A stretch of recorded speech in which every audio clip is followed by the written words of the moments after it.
10 में से 5 स्टूडेंट ने पार्टिसिपेट किया है।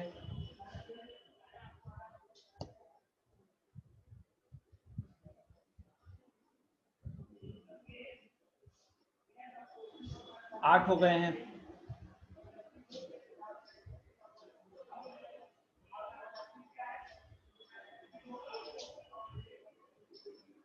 %80% लोगों ने पार्टिसिपेट कर लिया। Ending the poll here because 1 minute 45 second हो चुका था, which is more than enough for the question. क्या दिख रहा है यहाँ पे कि 50% से ज्यादा लोगों ने गलत किया है।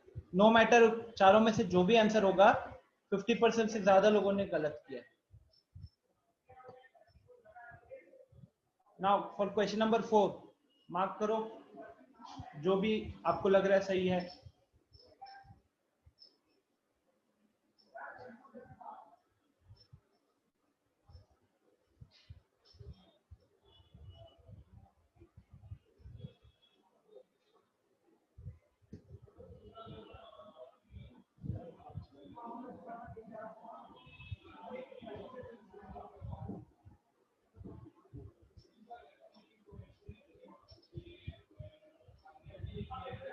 यहां पे भी एक स्टूडेंट है जिसने गलत आंसर मार्क किया है, गधा कहीं का एकदम।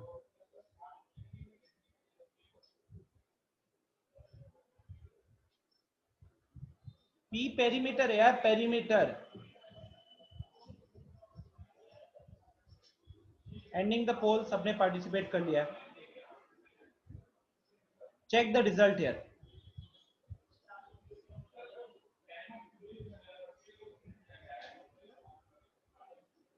रिजल्ट दिख रहा होगा अभी आपके स्क्रीन पे। ऑप्शन ए को 7 बच्चों ने मार्क किया है, ऑप्शन सी को 2 बच्चों ने मार्क किया है। अब वो 2 बच्चे जो भी हैं they are extremely dull, bluntly कह रहा हूं, क्योंकि पढ़ाई नहीं कर रहे बिल्कुल भी। अगर आपको पेरीमीटर नहीं पता चल रहा है, पेरीमीटर क्या होता है, व्हाट इज पेरीमीटर यार? It is simply some of the sides. एक ट्रायंगल की 3 साइड है एबीसी, तो उसका पेरीमीटर क्या हो जाएगा? ए प्लस बी प्लस सी, बस खत्म। मजाक कर रहे हो? 2 बच्चे जो भी है ना, पढ़ाई वढ़ाई बंद कर दो, आप पढ़ाई के लायक नहीं बने हो फिर। अगर आपने सच में पूरा सोच समझ के अगर क्वेश्चन नंबर 4 का आंसर ऑप्शन सी मार्क किया तो लीव द सेशन। आपके माता पिता आपके ऊपर बस पैसे बर्बाद कर रहे हैं। You don't deserve to be studying actually. Question number 5 poll relaunch कर रहा हूं। Area of equilateral triangle. Last class में ये मैंने फॉर्मूला सीधा लिखा हुआ था।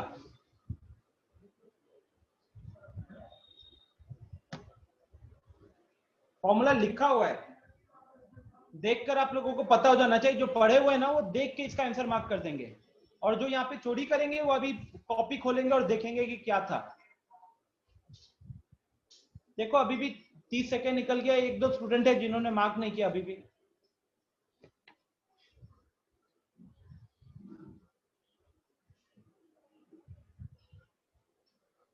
तीन स्टूडेंट है अभी भी ऐसे।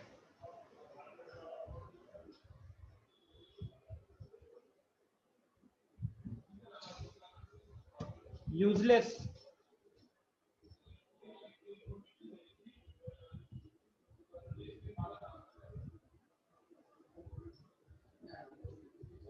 I am sharing the results.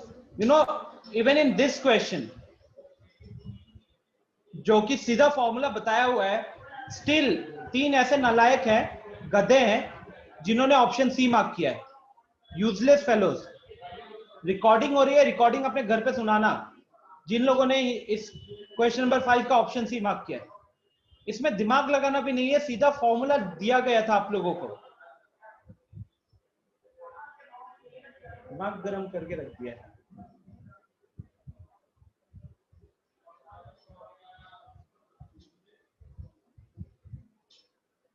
Abdullah unmute करना है एक बार खुद को। अब्दुल्ला अपने क्या कहते हैं, अपने पेरेंट का नंबर मुझे अभी यहाँ पे टेक्स्ट करो। आपको जब होमवर्क के लिए किया जाता है हमेशा आपको दिक्कत होती है। हाँ, होमवर्क क्यों नहीं सबमिट करते हो? अभी सबसे पहले यहाँ पे पेरेंट का नंबर डालो चैट में, अपने फादर का। Sir, I have submitted the homework, sir.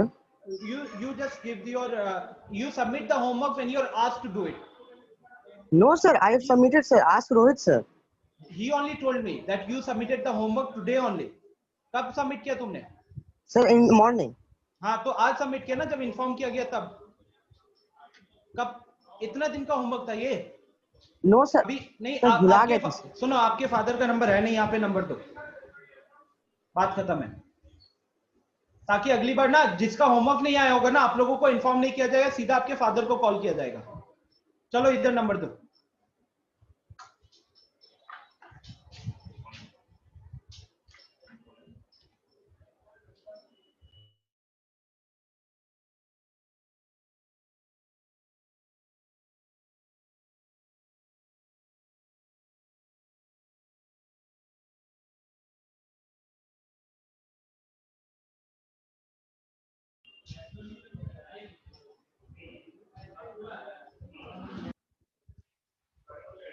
चलो लेट्स हैव द डिस्कशन.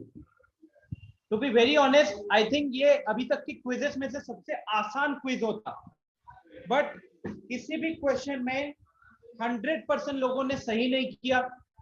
बहुत सारे जगहों पे तो लोगों की एक्यूरेसी मतलब 50% से कम लोगों ने सही आंसर मार्क किया है.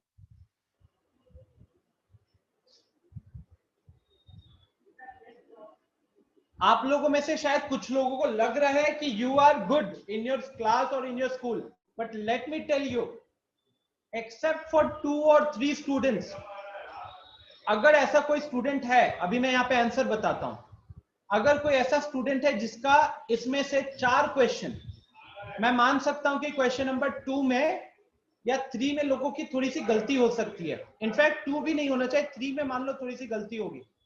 तो अगर कोई ऐसा स्टूडेंट है जिसके 3, चलो सबके लिए सेफ साइड में 3 से ज्यादा मतलब 2 या 2 से ज्यादा जिसने गलत किया है, ठीक है, वो लोग पढ़ाई बंद कर दो, छोड़ दो, because you guys are not capable. अगर इस तरीके से पढ़ाई करना है तो कुछ नहीं होने वाला. ऑनलाइन सिस्टम का बस फायदा उठा रहे हो और कुछ नहीं है. यहां पे जो पूछा गया था, height of a triangle, what is area? Area of triangle is equal to half into base into height. तो यहां से हाइट को अकेला रखना था, बाकी सबको दूसरे जगह भेजना था. तो 2 क्रॉस मल्टीप्लाई होकर ऊपर चला जाएगा, तो 2 इंटू एरिया बन जाएगा, और बेस को नीचे लेकर आओगे, this is equal to H. तो 2 into area by base, 2 into area by base option है. अब वो जो गधे लोग थे जिन्होंने बाकी ऑप्शन मार्क किया, ये नहीं कर पाओगे. अब हाथ हाथ पकड़ा के लिखवाऊंगा क्या? अगली बार से आपकी क्लास के लिए मैंने यहाँ पे ना पोल में सारे वो ऑन कर देने, then I will get to know exactly कौन सा स्टूडेंट क्या मार्क कर रहे हैं. And then personally I will talk to your parents and tell them कि इसका ना स्कूल बंद करवा दो, इससे फायदा नहीं है. Next question number 2.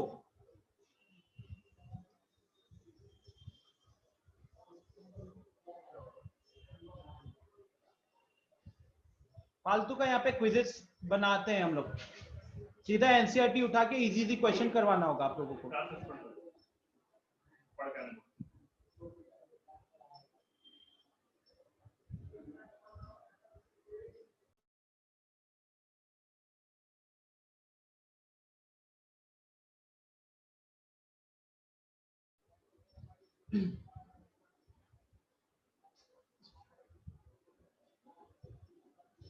Now, if I mark the triangle as ABC for question number 2, it is given that angle B is 90 degree. Now, if angle B is 90 degree और AB दिया हुआ है 4 सेंटीमीटर, BC भी दिया हुआ है 4 centimetre, तो ये एक ट्रायंगल हो गया right angle triangle. Right angle triangle हम half into base into height करते हैं कहीं ना कहीं. अब यहाँ पे आपको क्या लिखना है? एरिया कैलकुलेट करना है, तो हाफ. अब राइट एंगल ट्रायंगल के केस में यही दोनों साइड्स को पिक करना होता है, जिस जो 90 डिग्री बनाता है. तो हाफ इंटू 4 इंटू 4. अब 16/2 होता है अपना 8. बहुत लोग यहाँ पे 12 मार्क किए हैं, 16 मार्क किए हैं. Question number 3. क्वेश्चन नंबर 3 क्या कह रहा है? Isosceles right triangle. ये भी देखो, ये भी क्या था? This is also isosceles right angle triangle. Isosceles because इसके दो साइड इक्वल है, राइट एंगल इसलिए बिकॉज एक एंगल 90 डिग्री है. सो यहां पे जब आप इसे सॉल्व करोगे, अगेन आपको वही सेम ट्रायंगल बनाना है, एक छोटा सा एक ट्रायंगल बना के ये सब सोचना है। मतलब ये भी नहीं कि जरूरी नहीं है ट्रायंगल बनाना, बट जिनको नहीं समझ में आया वो क्या कर सकते थे, they can just try to make the triangle ABC, right angle बना लो यहां पे। अगर ये राइट एंगल बना है तो हाइपोटेन्यूज एसी हो जाएगा। एसी का वैल्यू 5 बोला हुआ है ना, तो अगर ए बी को x मानोगे तो BC भी x हो जाएगा, क्योंकि आइसोसेलेस है तो दोनों का। तो अब आपका इक्वेशन क्या बनेगा, पाइथागोरस थ्योरम लगाओगे। पाइथागोरस थ्योरम क्या बोलेगा कि AB का स्क्वायर प्लस BC का square is equal to AC का स्क्वायर। और यहां पे हम वैल्यूज लिखेंगे, x का स्क्वायर प्लस x का स्क्वायर इज इक्वल टू 5√2 का होल स्क्वायर। ये कितना हो गया, x square plus x square becomes 2x square and 5√2 ये हो गया 25 इंटू 2 50। तो यहाँ पे 2x square is equal to 50 ऊपर लिख रहा हूं, 2 से डिवाइड करोगे तो x square is equal to 25 और यहां से आपको x का वैल्यू आ जाएगा 5। x का वैल्यू 5 आ गया तो बस ये ऑप्शन भी हमारा मार्क हो गया। तो दिस वाज स्लाइटली ट्रिकी, ऐसा नहीं कि मुश्किल क्वेश्चन था, बट जिनको समझने में नहीं आता कोई भी चीज उनके लिए मुश्किल था। तो आई अज्यूम कि चलो क्वेश्चन नंबर 3 अगर किसी से नहीं हुआ तो कोई प्रॉब्लम नहीं है, क्योंकि यहाँ पे थोड़ा दिमाग लगाना था। अब क्वेश्चन नंबर 4, पेरीमीटर। यार पेरीमीटर क्या होता है, सम ऑफ ऑल द साइड्स। तो एक ट्रायंगल के ये अगर ये ट्रायंगल है तो इस ट्रायंगल के हमको 3 साइड्स दिए हुए हैं, ये A दिया हुआ है, ये B दिया हुआ है और ये C दिया हुआ है। सम ऑफ साइड्स कितना हो गया, A plus B plus C, खत्म।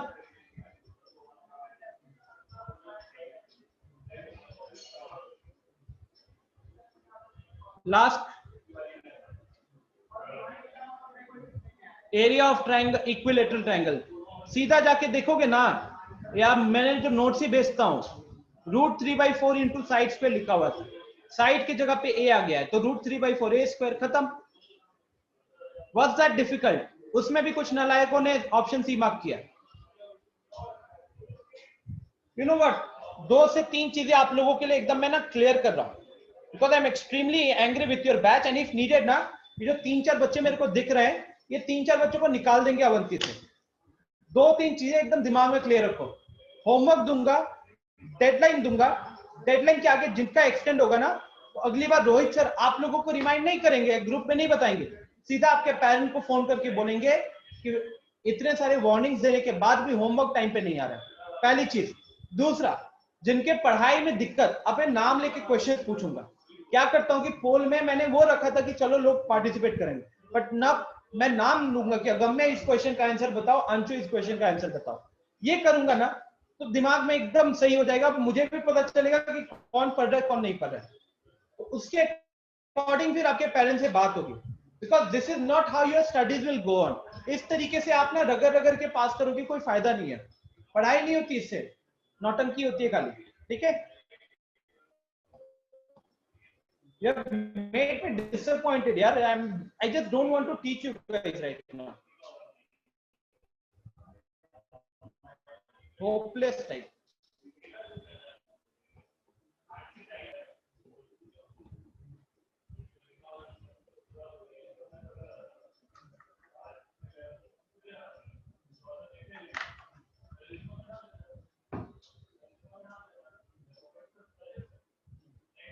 I already know कौन से स्टूडेंट है जो पढ़ाई नहीं कर रहे हैं।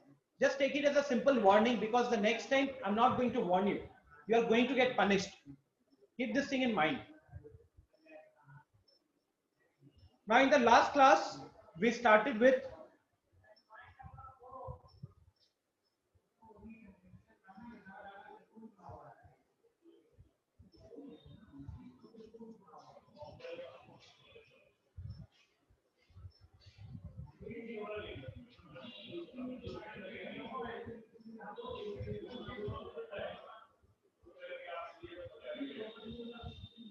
में हमने हीरोन्स फॉर्मूला से शुरू किया था। हीरोन्स फॉर्मूला क्या कहता है कि जैसे अगर बात करें एरिया ऑफ ट्रायंगल का, will have a simple quick revision and then मैं आपके डाउट्स वगैरह देखूंगा, ठीक है। So Agamya audio video lag हो रहा है आपके, वहां पे इंटरनेट का थोड़ा इश्यू हो सकता है, because this is my third class of the day और ये इश्यू नहीं हुआ था। तो सबसे पहले सिंपली जो आपको एरिया ऑफ अ ट्रायंगल वो होता है half into base into height, half into base into height.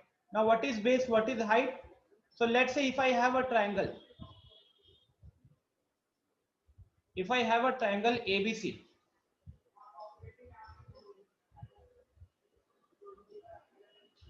where I am considering BC to be the base, BC to be the base B, ठीक है। तो उस केस में इस BC के ऊपर AC से एक परपेंडिकुलर आना चाहिए, AC से एक परपेंडिकुलर आना चाहिए। तो ये परपेंडिकुलर जो होगा, लेट्स से ये यहाँ पे डी पे इंटरसेक्ट कर रहा है, तो यहाँ पे जो AD हो जाता है, this AD is actually called as the height. So this AD is actually called as the height of the triangle, ठीक है। Area of triangle half into base into height यहां होता है, और यहाँ पे यूनिट्स रहेगा स्क्वायर यूनिट्स। तो हीरोन्स क्या हुआ था, we use Heron's formula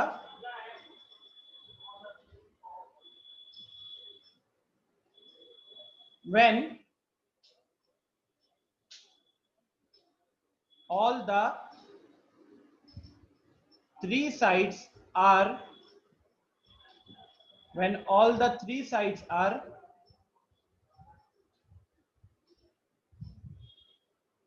known to us,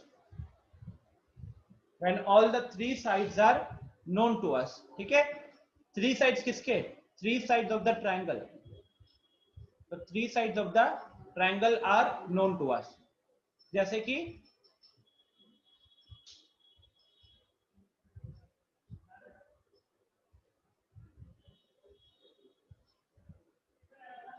मानो ये ट्रायंगल है,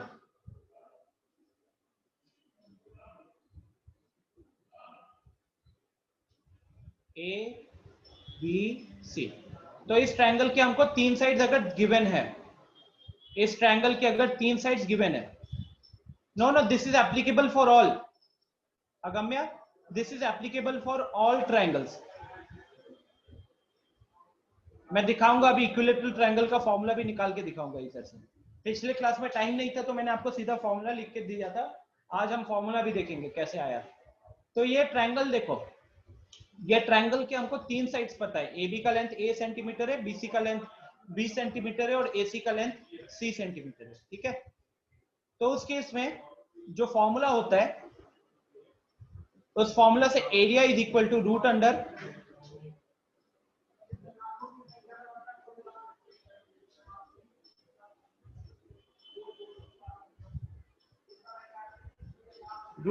S into S minus A into S minus B into S minus C, ठीक है।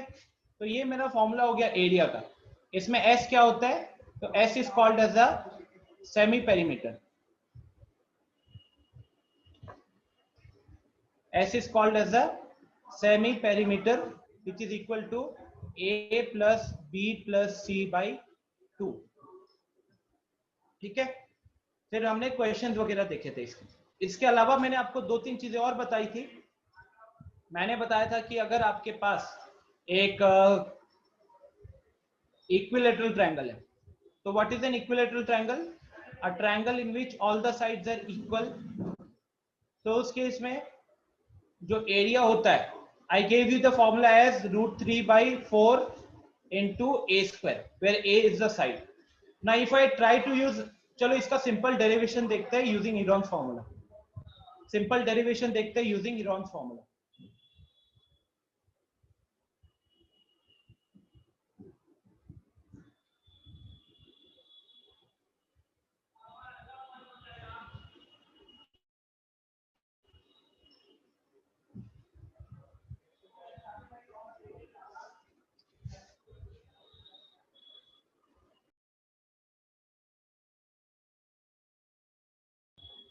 ठीक है, ए बी बी सी ए सी तीनों साइड जिसके गिवन है ए, तो हमको पता चल जाएगा कि रॉन्स फॉर्मूला है।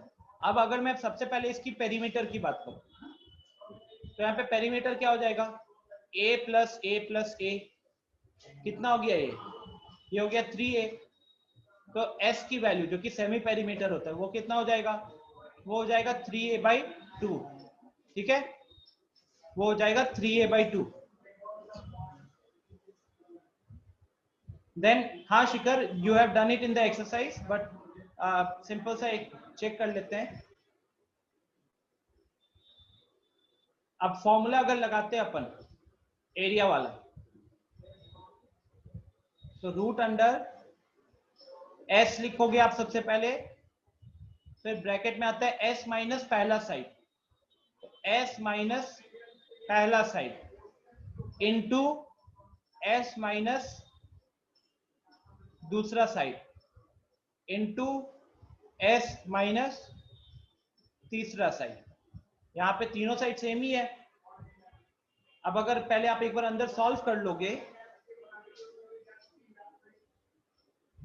तो 3a/2 माइनस ए, तो ये अल्टीमेटली बन जाएगा a/2 into a/2 into a/2।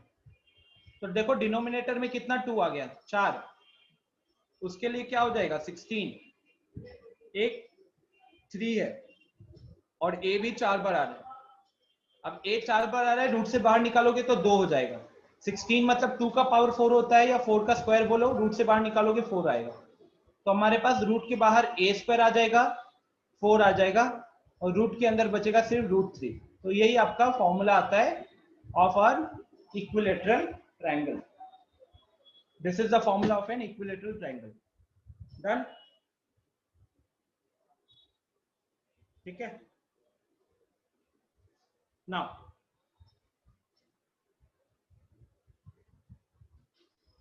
बस इतना, और कुछ नहीं जानना है इस चैप्टर में। हीरोन्स फॉर्मूला क्या होता है, कैसे लगाना है, इक्विलेटरल ट्रायंगल का फॉर्मूला ये होता है, इसके अलावा कुछ नहीं जानना है इस चैप्टर में। खत्म है ये चैप्टर।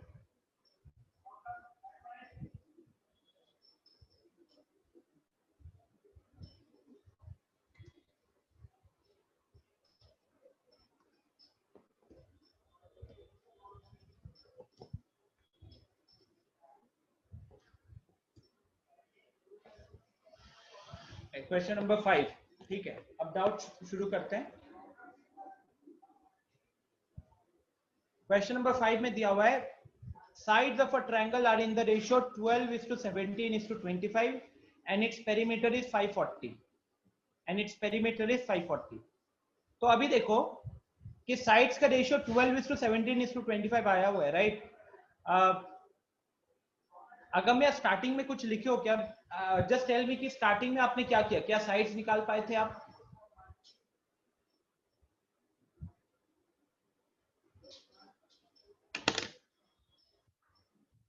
साइड्स निकाल पाए थे, राइट। कैसे रहेगा एक बार अनम्यूट करके बता दो सबको, मैं उसको लिखता हूं। Sir 12x plus 17x plus 25 is equal to 540। Exactly, good. उसके बाद वहां से x की वैल्यू सर निकाल, इज राइट। Yes sir. और ठीक है, ठीक है। So this was exercise 12.1 question number 5. Now since the sides का ratio 12:17 वगैरह दिया हुआ है, so let the sides be 12x, 17x and 21x. So according to question इन तीनों sides का सम पेरीमीटर दिया हुआ था, तो 12x plus 17x plus 21x, ये वैल्यू हो गई है 540। इसको ऐड किया तो 38 बनेगा, सॉरी 29 प्लस 50x हो गया, तो 50x इज इक्वल टू 540 आएगा। x की वैल्यू 540 अपॉन 50, ये कट गया, तो आई एम गेटिंग 54/5। यही आया था आपका, अगर मैं यहां तक आया था सही? Yes sir.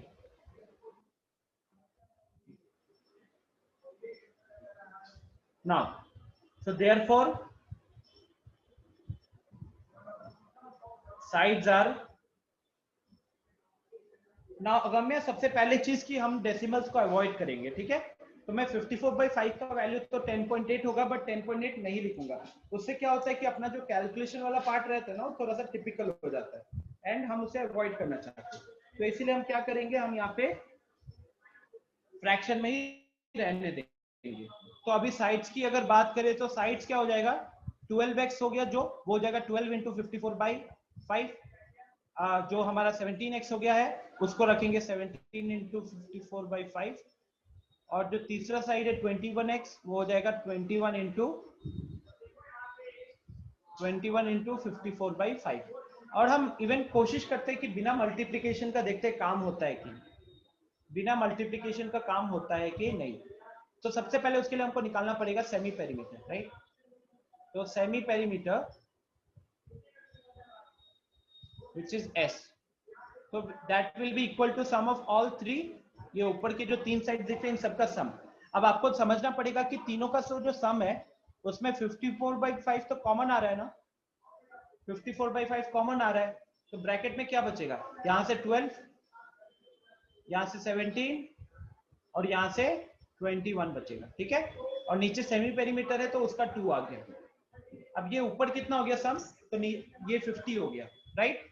तो ये बन गया हमारा 54 इंटू 50, ये 5 into 2, right. Sir, yes sir, in the given sides, 12x plus 17x plus 25x will come. 25 है क्या, ओके। तो Agamya, how did you get the value of x as 54/5?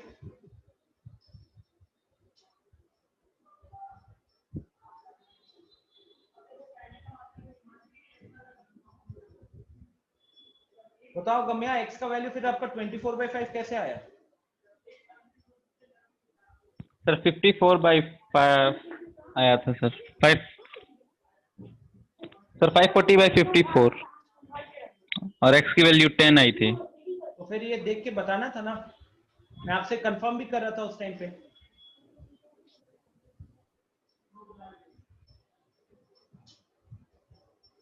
आपसे पूछा था, आपने यस बोला है।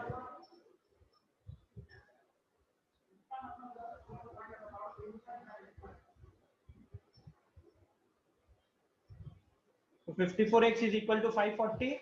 So x will be equal to 540/54 and from there we'll get the value of x as 10. जैसे ही हमको x का वैल्यू 10 मिला, now the question will become very easy because of calculations. ये 12 into 10 हो जाएगा।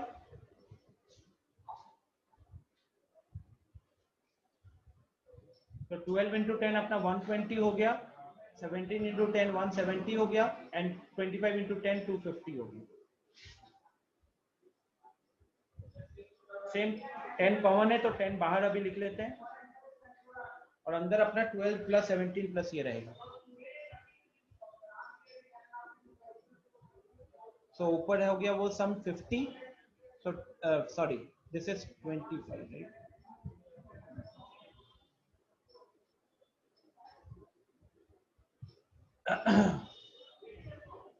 So 10 into 54 divided by 2, ये cancel हो जाएगा, 27 आएगा। तो I will get the value of S S 270।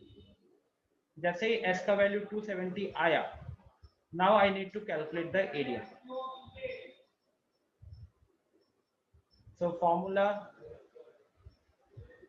s into s minus A. तो s माइनस ए करोगे तो 270 माइनस 120 हो जाएगा। उसके बाद 270 माइनस 170 हो जाएगा। उसके बाद 270 माइनस 250 हो जाएगी। फिर कैलकुलेट करेंगे तो 270 into 150 into 100 into 20।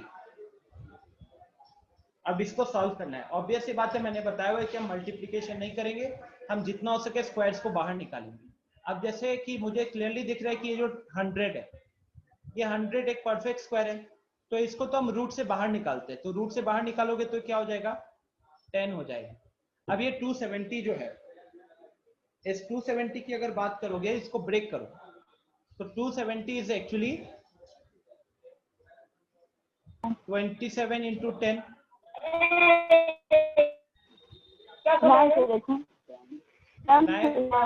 Vinayak please mute yourself. Yes sir. Vinayak आप म्यूट करके रखो, आवाज आ रही है बैकग्राउंड में पेरेंट्स की शायद।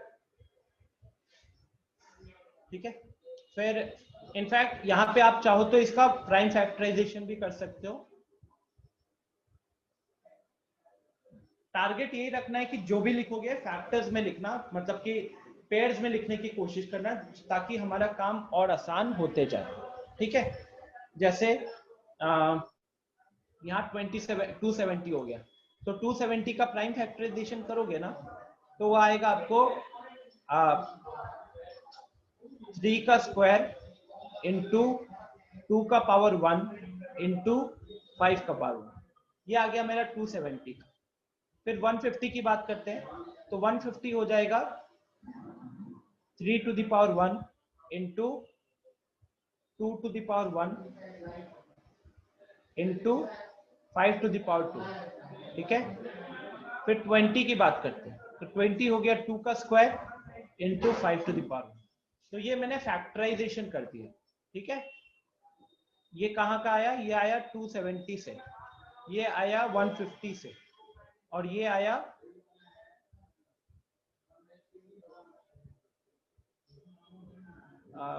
कुछ मिस कर रहा हूं क्या मैं? दिस विल बी 3 का cube, not 3 square, this will B 3 का क्यूब। ठीक है, और ये आया मेरा 20 से। अब देखो जितना हो सके पेयर्स में हमको वैल्यूज उठा लेनी है। तो जैसे यहाँ पे 3 कितना है, 3 बार है, यहाँ पे 3 कितना है, 1 बार है, मल्टीप्लाई करोगे तो क्या हो जाएगा 3 to the power 4। फिर यहाँ 2 के ऊपर 1 पावर है, यहाँ पे 1 पावर है, यहाँ पे 2 पावर है, तो ये बन जाएगा 2 to the power 4।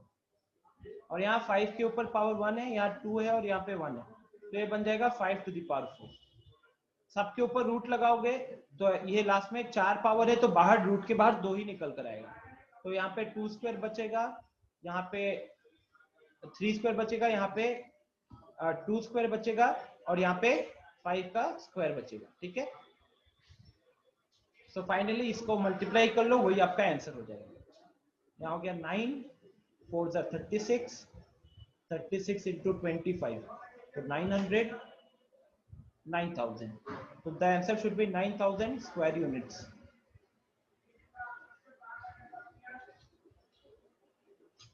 ठीक है क्या अगम्या?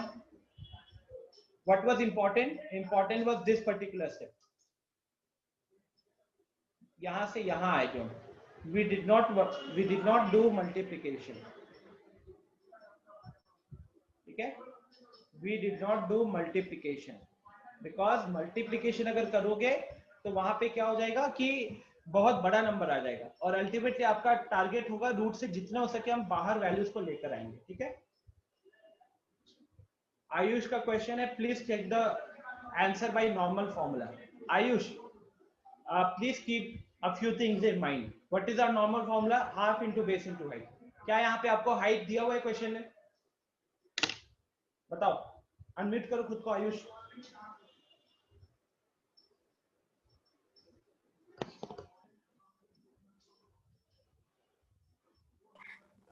Hello, yes sir. आयुष बोलो, यहाँ पे आपको हाइट दिया हुआ है क्वेश्चन में? No sir. नहीं दिया हुआ है तो कैसे निकालोगे? नहीं निकाल सकते ना? Yes sir. ठीक है,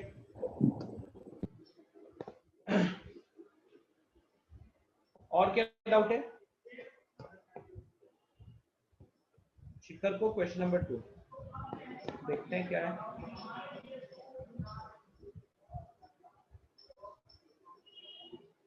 The triangular side walls of a flyover have been used for advertisement. The sides of the wall are 12.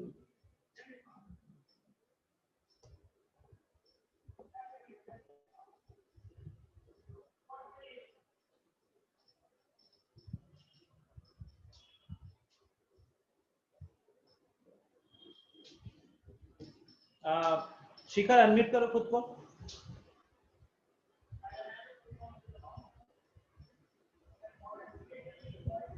Unmute करो शिखर। Yes sir. बताओ यहाँ पे क्या प्रॉब्लम हुआ।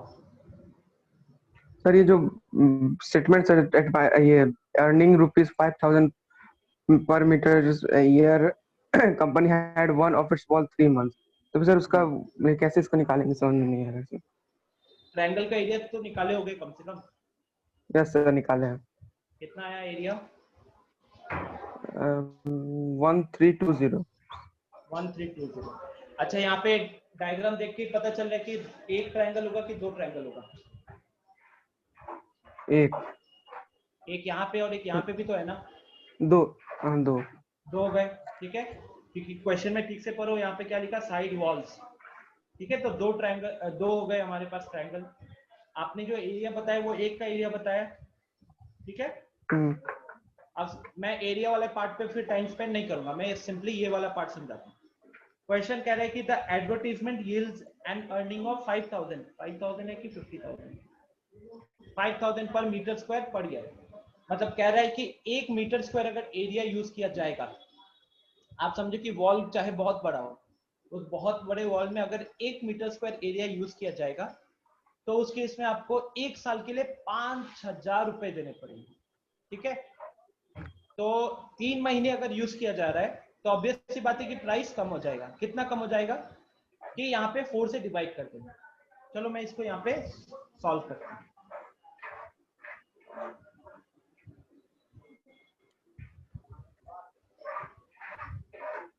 म्यूट करो भैया।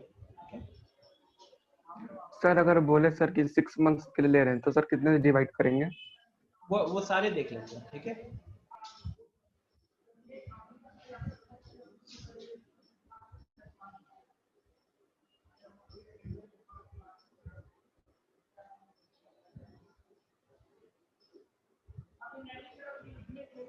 Late me read the question then.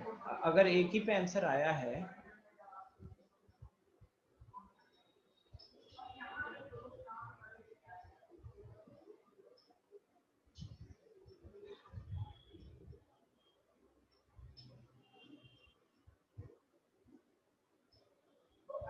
अच्छा ठीक है, देखो यहाँ पे दो ट्रायंगल है, लेकिन क्वेश्चन में बहुत क्लियरली लिखा हुआ है a company hired one of its wall.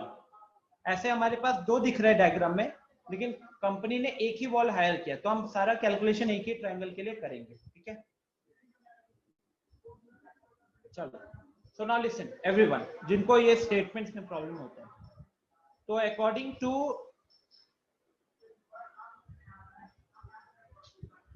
शिखर, उसने एरिया कैलकुलेट कर लिया। एरिया आया है 1320। कितना मीटर स्क्वायर है कि सेंटीमीटर स्क्वायर है?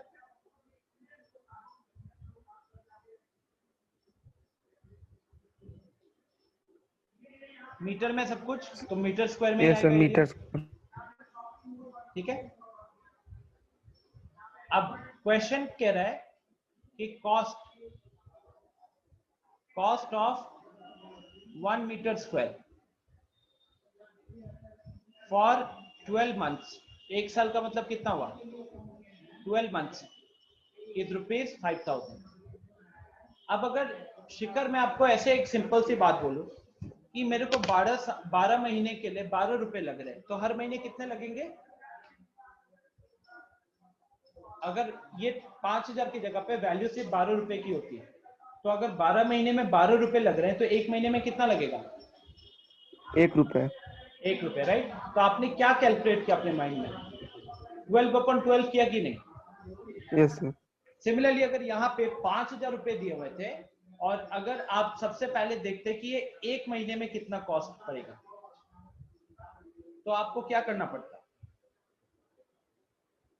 ₹5,000/12 करते कि नहीं? जितना भी लग रहा है पूरे साल का, उसको 12 से डिवाइड कर लिया। यस और नो? Yes sir. तो अब एक महीने का अगर हमको कॉस्ट पता चल गया तो यूनिटरी मेथड ही लगा रहे हैं कहीं ना कहीं। 3 महीने का कॉस्ट अब निकाल सकेंगे यार इजीली। Yes sir. 5,000/12 एक महीने का इंटू 3, और जब ये इंटू 3 लिखा है यहाँ पे, तो ये यहाँ पे कैंसिल करेगा 4, ये ऊपर कैंसिल हो जाएगा, ये आपको मिलेगा 1250। तो फाइनली यहाँ से हमको वैल्यू आ जाएगी 1250। ठीक है, तो ये हमें शिखर कॉस्ट आ गया 1 मीटर स्क्वायर यूज करेंगे अगर 3 महीने के लिए, तो हमको मिल रहा है 1250 रुपए। लेकिन एक्चुअली में कितना यूज हो रहा है, जितना एरिया ऑफ ट्रायंगल है, और एरिया ऑफ ट्रायंगल कितना है 1320। अब आप ये लिख सकते हो वही यूनिटरी मेथड लगाकर कि when area is 1 metre square, cost is ₹1250। So therefore, when area is 1320 metre square, तो उस केस में आपका कॉस्ट कितना हो जाएगा, इसी से मल्टीप्लाई हो जाएगा ना बस। तो 1250 इंटू 1320 ये आपको करना पड़ेगा। ठीक है,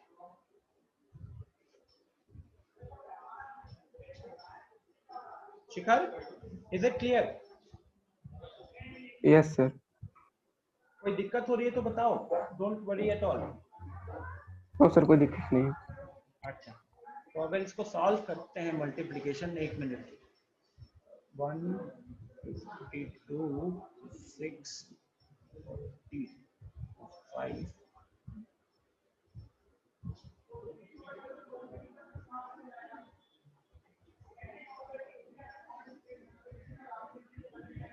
तो this should be my answer, इन दोनों का multiplication. Is this the answer? Yes sir. ठीक है, आई वॉज ट्राइंग कि विदाउट पेन एंड पेपर अभी भी मैं अच्छी कैलकुलेशन कर सकता हूँ। हो गया। Next, so this is done, right? ये हमारा हो गया क्वेश्चन नंबर 2। और कोई डाउट है? ज्यादा क्वेश्चन तो थे भी नहीं, बहुत स्ट्रेट फॉरवर्ड क्वेश्चन थे। सेम है क्वेश्चन नंबर 3। ट्रायंगल दिया हुआ है, तीनों साइड्स गिवन थे, एरिया निकालना है। 4 में क्या है, 2 साइड्स दिया हुआ है, पेरीमीटर दिया हुआ है, तीसरा साइड निकाला, कैलकुलेट किया। Question number 6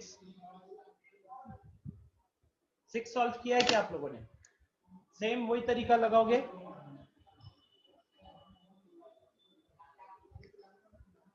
no Ayush, it's not like that, right? तो ये डन है फिर।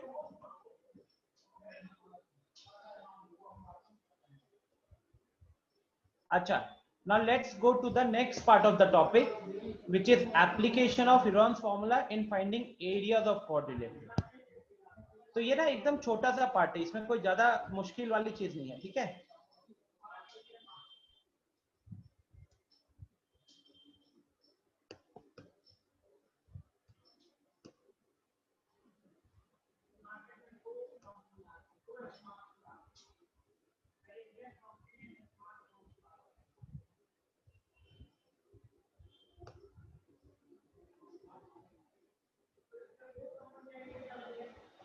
okay, now listen, how will we use application of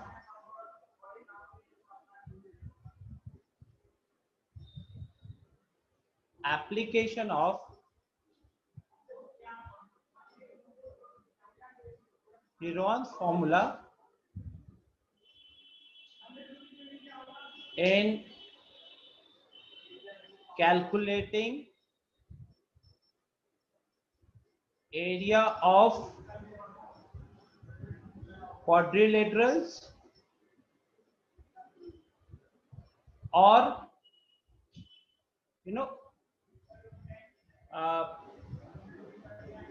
polygons having more than 3 sides।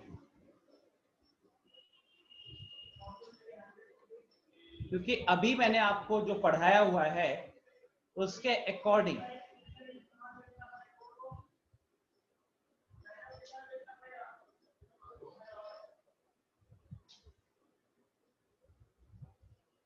हमने जो पढ़ा हुआ है कि हीरोन्स फॉर्मूला हम यूज करते हैं एक ट्रायंगल के लिए। जहां पे हमको 3 साइड्स पता होता है। अब देखो यार, इसमें कोई टेक्निक वगैरह कुछ नहीं है, सिर्फ कॉमन सेंस से ये पार्ट हम डील कर लेंगे। तो मान लो आपको एक क्वाड्रिलेटरल दिया है, 4 साइड का फिगर है, 5 साइड का फिगर है, इस तरीके के आपको केसेस दे रहे हो और आपको वहां पे हीरोन फॉर्मूला लगाना है, मतलब एरिया निकालना है। तो चलो मैं कुछ शेप्स बनाता हूँ सबसे पहले, फिर हम यहाँ पे डिस्कशन करेंगे, ठीक है।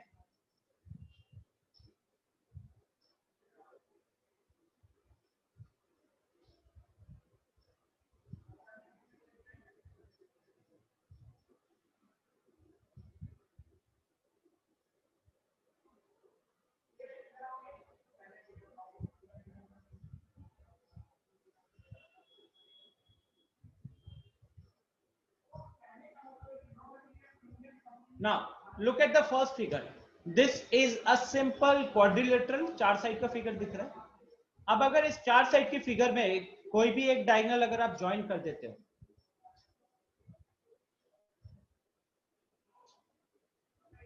कोई भी एक डायगोनल अगर आप ज्वाइन कर देते हो, तो इससे ये जो 4 साइड का फिगर है क्या बन जाएगा, ये बन जाएगा 2 ट्रायंगल, ठीक। सिमिलरली ये देखो, ये पेंटागन है, 5 साइड का फिगर है।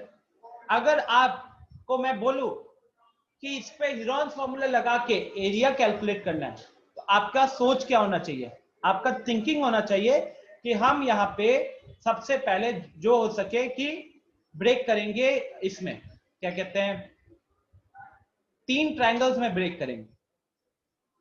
तो मान लो एक ये ट्रायंगल रख लिया, वो ऊपर का तो ट्रायंगल निकल गया, नीचे क्वाड्रिलेटरल है, नीचे क्वाड्रिलेटरल है तो कोई भी एक डायगोनल को ज्वाइन कर दो, ठीक है। इससे क्या हो जाएगा, दिस इज माई फिगर 1, यहां पे this is my figure 1, this is my figure 2, यहां पे फिगर 1, फिगर 2 एंड फिगर 3। तो जब यहां पे एरिया निकालना पड़ेगा, तो that will be area of figure 1 plus figure 2। यहां पे जब एरिया निकालना पड़ेगा, तो total area is equal to area of figure 1 plus area of figure 2 plus area of figure 3। So this should be my, first of all, this is what my thought process should be when it comes to this part of the question. ठीक है। तो यहाँ कहीं ना कहीं आपको थोड़ा सा अप्लाई जो करना है, यही कॉन्सेप्ट अप्लाई करना है कि यार अगर हीरोन फॉर्मूला लगाना है तो हमको ट्रायंगल के तीनों साइड्स पता होने चाहिए। तो अब देखो, अब अगर यहाँ की बात करें, यहाँ पे हमको ये भी पता होना चाहिए, ये भी पता होना चाहिए, ये भी पता होना चाहिए, ये 4 साइड तो पता होना ही पड़ेगा, लेकिन साथ ही साथ इसका भी ये भी जानना पड़ेगा, right. A B C D E सारे पता होने चाहिए। यहाँ पे पेंटागन के तो सारे साइड्स चाहिए, तो ए बी सी डी ई ये तो पता होना ही पड़ेगा, और जो बीच में जो डायगोनल्स बने हैं उन डायगोनल्स का लेंथ भी पता होना पड़ेगा। तो let's say this is F, let's say this is G, तो हमको ये सारे पता होंगे ना, तभी जाकर आप क्वेश्चन को सॉल्व कर पाओगे। तो कभी कभार क्या होता है कि थोड़ा सा मैनिपुलेशन करके हमको डायगोनल्स वगैरह निकालना पड़ता है, और कभी कभार क्वेश्चन जो है वो डायरेक्टली दे देता है, कभी कभार क्वेश्चन डायरेक्टली वो चीजें दे देता है, राइट। अगर मैं पाइथागोरस थ्योरम हमेशा तो नहीं लग पाएगा। पाइथागोरस थ्योरम कब लगेगा, मानो कि अगर हमको ये पता है ये 90 डिग्री है, तो अब हम ई का वैल्यू इजीली निकाल सकते हैं, राइट। जैसे कुछ क्वेश्चन देख लेते हैं। क्वेश्चन नंबर 1, पहला क्वेश्चन ही देख लेते हैं। A park is in the form of quadrilateral ABCD, जिसमें एंगल सी है 90 डिग्री, ए बी है 9, 9, 12, 5, 9, 12, 5 है। तो क्वेश्चन नंबर 1 ही सॉल्व करो एकदम, ताकि हमको एक आइडिया हो जाए कि कैसे अप्रोच करना है।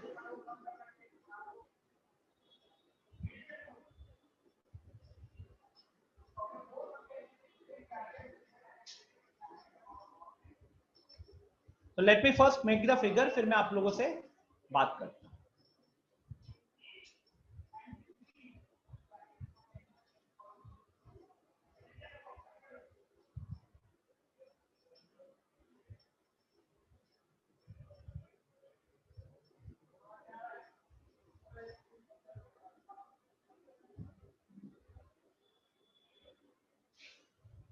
What were the sides? 9, 12, 5, 8. 9, 12. So 9, 12, 5, 8. साथ ही साथ यहाँ पे ये वाला एंगल हमको 90 डिग्री दिया हुआ है, राइट? अच्छा, देख लेता हूँ, बहुत मैसेजेस आए हैं।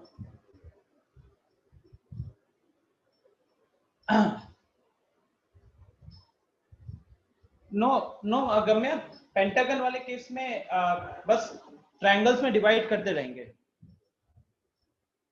जितना इजी ट्रायंगल हो सके, आइसोसेलेस या फिर अपना इक्विलेटर, ठीक है, या फिर पाइथागोरस जहां पे लगेगा वो करेंगे। तो नाउ गाइस, इस क्वेश्चन को देखो, ये हमारा क्वेश्चन नंबर 1 है।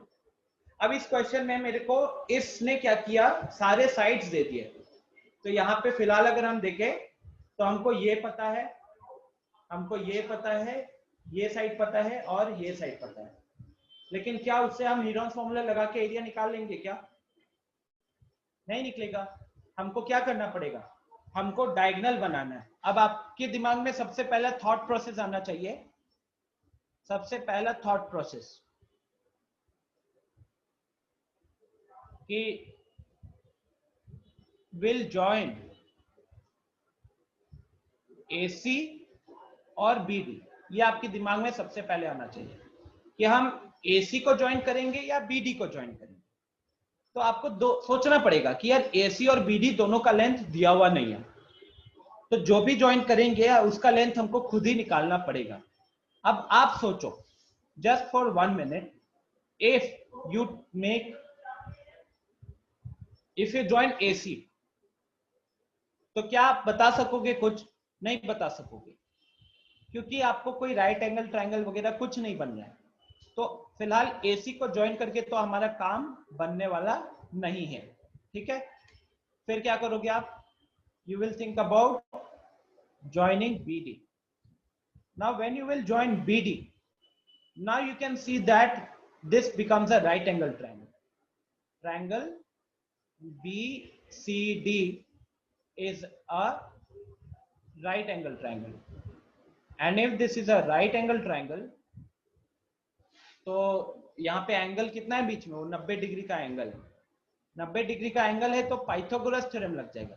तो पाइथागोरस थ्योरम से अपन क्या करेंगे? पाइथागोरस थ्योरम क्या कहता है कि उस ट्रायंगल का जो हाइपोटेनस होगा, जो इस केस में BD है, उसका जो स्क्वायर होगा वो बाकी दोनों साइड्स के स्क्वायर के बराबर होगा। तो BC square plus CD square हो जाएगा, ठीक है। तो BD का स्क्वायर इज इक्वल टू 5 का स्क्वायर प्लस 12 का स्क्वायर, ये अब ऐड कर लेना, ये 169 आएगा। तो यहां से हमको पता चल जाएगा कि BD जो है ये वैल्यू आ गई 13। तो जब हमको पता चल गया कि BD की जो वैल्यू है वो 13 है, तो अब आप इसको 13 लिखो यहाँ पे, और ये ट्रायंगल ये आपका फिगर 1 हो जाएगा और ये आपका फिगर 2 हो जाएगा। फिगर 1 पे अपना अलग हीरोन्स फॉर्मूला लगाओगे, फिगर 2 पे अपना अलग हीरोन्स फॉर्मूला लगाओगे। इनफैक्ट अगर आप फिगर 1 को देखोगे तो फिगर 1 जो है, तो अगर मैं सबसे पहले बात करूं एरिया ऑफ ABCD, तो this will be equal to area of triangle BCD plus area of triangle BAD।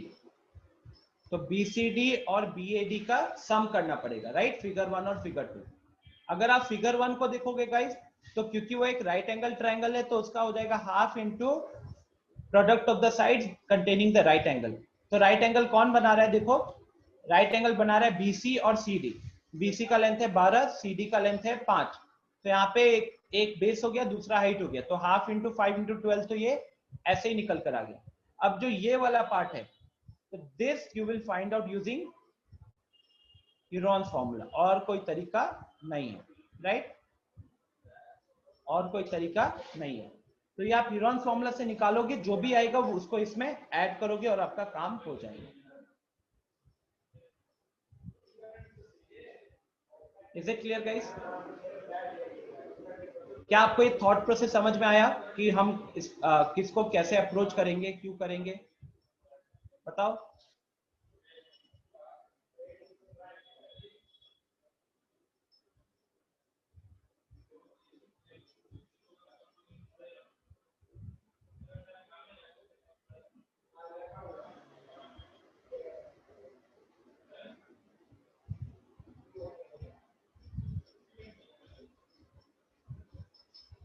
ठीक है, तो this part don't take it as a ऐसा मत सोचना कि कुछ नया आ गया है, मुश्किल होगा, ऐसे बिल्कुल नहीं सोचना है। सिंपली आप इसको डील करोगे और अपना क्या कहते हैं,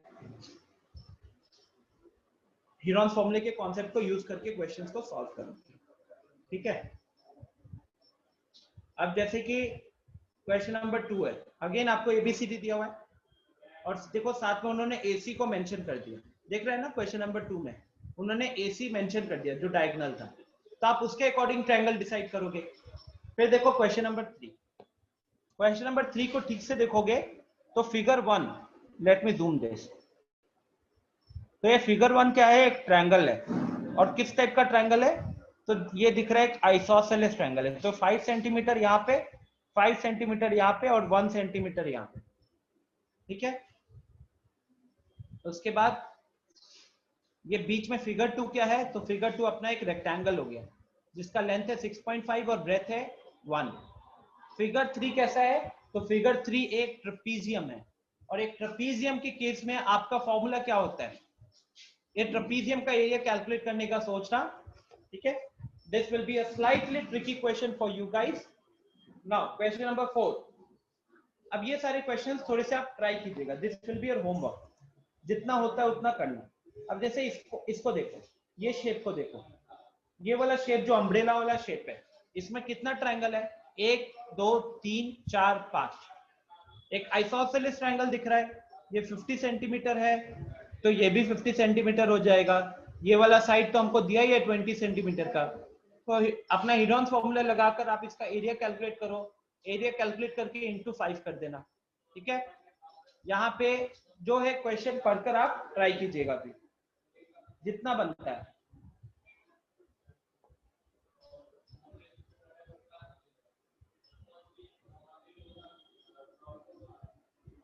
क्लियर है? So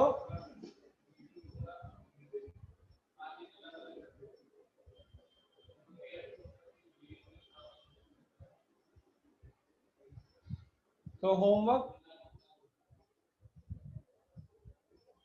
complete,